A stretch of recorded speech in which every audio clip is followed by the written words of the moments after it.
इसको प्रोग्नोस्टिकेट किया जाता है कि इसकी लाइफ एक्सपेक्टेंसी हम लोग 60% में आएंगे जिनको कोई इलाज की जरूरत नहीं पड़ेगी, या उसके बाद वाले 35% में आएंगे जिनको इलाज की जरूरत पड़ेगी। तो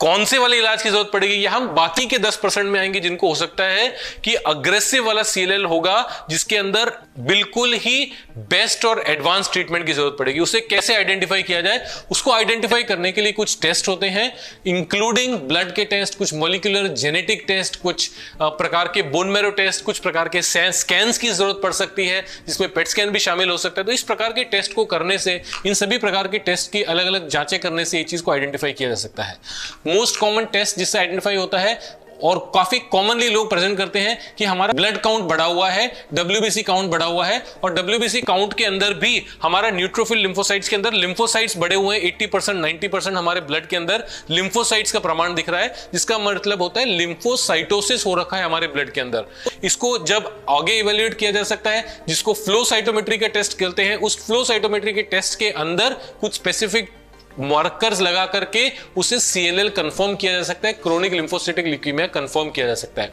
उसके बाद जिस लेवल की टेस्ट की जरूरत होती है वो है मॉलिक्यूलर एवं जेनेटिक टेस्ट, जिसके अंदर साइटोजेनेटिक्स एवं फिश फॉर सीएलएल टेस्ट की जरूरत होती है। कुछ लोग आज की तारीख में नेक्स्ट जनरेशन सीक्वेंसिंग के टेस्ट भी कराने लगे हैं, जिससे स्पेसिफिक टेस्ट जानकारी मिलने से अग्रेसिवनेस ऑफ सीएलएल का पता चल सकता है। सदियों से जिस प्रकार के टेस्ट करके आइडेंटिफाई किया जा सकता है उन्हें राई एंड बिनेट स्टेजिंग कहते हैं।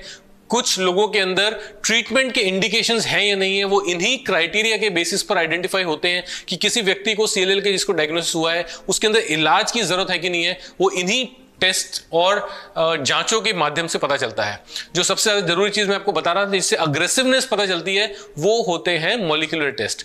कैरियोटाइपिंग एवं फिश का टेस्ट, जिसके अंदर सबसे पहले देखा जाता है कि किसी व्यक्ति ऑफ सीएलएल को TP53 डिलीशन 17p का म्यूटेशन है कि नहीं है, उस व्यक्ति के अंदर IGHV एक प्रकार की जीन है जिसके अंदर म्यूटेशन हुआ है या नहीं हुआ है, उस व्यक्ति के अंदर NGS टेस्ट करके कुछ और प्रकार के जीन्स को आइडेंटिफाई किया जा सकता है, जैसे ATM है, NOTCH1 है, BIRC3 है। तो इस प्रकार की जीन्स यदि म्यूटेटेड उस प्रकार के CLL के व्यक्ति के अंदर हैं तो उसके अंदर प्रोग्नोसिस खराब होगा, वो एडवांस प्रकार का CLL है और उसके अंदर बेस्ट प्रकार के ट्रीटमेंट्स करके उसको एडवांस रूप से क्योर करने की या टेक्निकली रेमिशन अचीव करने की जरूरत है। Thank you.